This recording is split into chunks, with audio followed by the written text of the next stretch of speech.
1세대 목회자들이 은퇴하고 후임 목회자가 부임하면 교회에 분쟁이 생기는 경우가 종종 있습니다.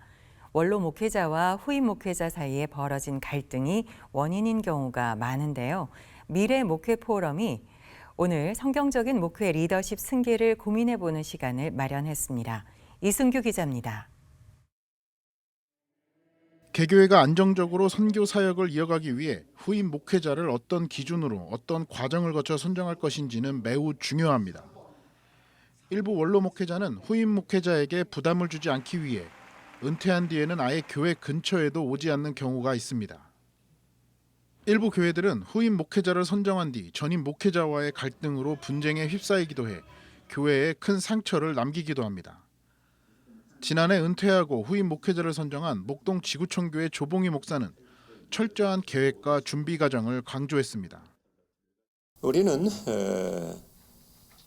프로젝트 이전에 프로세스가 더 중요하다고 생각합니다. 리더십, 승계, 프로젝트, 은퇴, 원로 목사 프로젝트보다도 더 중요한 것이 어떻게 프로세스를 거쳐가야 할 것인가.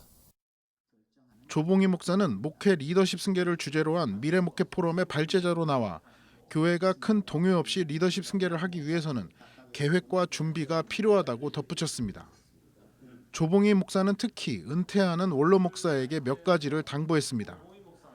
아무래도 후임 목회자는 전임 목회자의 눈치를 볼 수밖에 없다 보니 은퇴 목회자의 처신이 중요하다는 겁니다.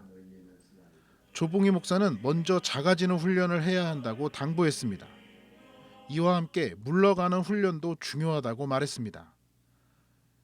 전임 목회자는 교인들이 잊어야 하지만 절대 잊지 못한다며 작아지고 내려놓고 마음을 비우는 훈련을 평소에도 해야 한다고 강조했습니다.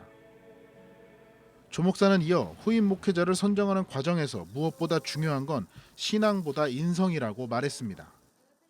신앙은 나중에도 클 수 있지만 사람됨과 인격은 기초부터가 중요하다. 사람됨이 더 중요하다. 우리 목회하면서 다 공감하고 있는 사실이잖아요. 조봉희 목사는 성경의 사례를 관찰해보면 차기 리더십을 결정하는 과정에서 후임 목회자가 주도적인 역할을 해야 건강한 교체도 이루어진다고 말했습니다. CBS 뉴스 이승규입니다.